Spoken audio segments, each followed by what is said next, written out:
He's been missing for nearly 3 weeks. Tonight we learn the body of 23-year-old William Pickering was found. Rockford's chief of police gave us an update on the case. Cameron Jacobs was there, and Cameron, police say there's been more than one arrest. That's right, Eric and Mimi. Right now, 2 men are in custody and at least 1 other is still wanted. Rockford Police Chief Dan O'Shea broke down how they found the victim.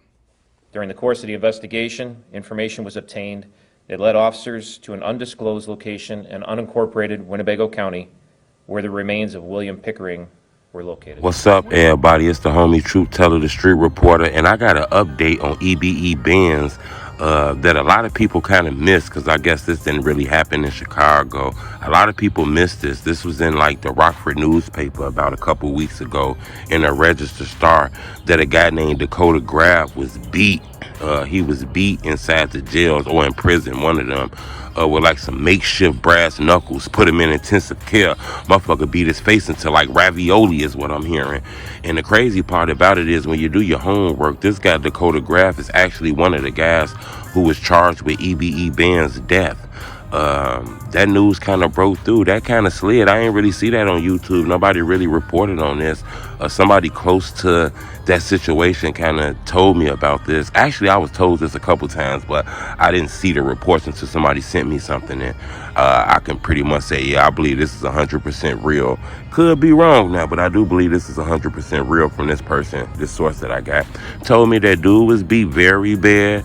The article actually talks about them putting him in intensive care, that he was beat very severely. Now, I don't know if it had something to do with the jails, the prison, or whatever the fuck it was, but if you ask me, it had something to do with EBE. A lot of people didn't like that shit because Bandz was actually backdoor set up by his friends, people he knew.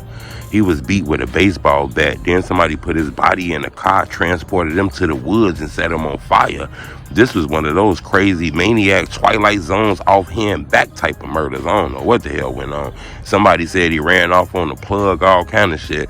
It's rumors that these guys who knew Bandz were just haters and was hating on Bandz. They were addicted to drugs, so they robbed him and took his shit. You know, when you look into the reports, it says that one of the people who killed Bandz, it was 3 people allegedly. The 3 people, actually, one of the people who killed Bandz had his family with him, his girl and his kids. According to reports, that guy beat Bandz in front of, you know, his own kid and girl. Not Bandz' kid, but his kid and girl. So this guy kid watched his dad beat somebody to death. I think this is horrifying, crazy. This like some It type of shit. But I wanted to bring to you that news is reporting and hitting the internet that one of the guys named Dakota Graff that was involved in EBE murder case was beat severely with like some makeshift fake brass knuckles. I don't even know what that is in jail. I guess some shit that they made to wrap around their hand or some shit like that. But subscribe to my YouTube channel, man. Make sure you hit the like button because I'm going to update you on this because I've been hearing news about another guy, William R. That's another guy who's been on EBE Bandz case. He actually been charged with murder and found guilty, but he went on a run. He escaped. He actually posted $1 million bail.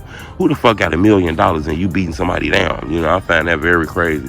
A lot of people say, man, the cartels might have bonded him out and escaped him, got him out. A lot of people say he's not in the country no more. But one of the people convicted for Bandz' death, I believe, escaped. I don't know if he's been captured, but I'm under the impression that he's still on the run. But I might update you on that because I got some news about that. Somebody just told me something about that when they was telling me about the guy Dakota. So subscribe to my YouTube channel. Make sure you hit the like button. I appreciate the love. It's the homie Truth.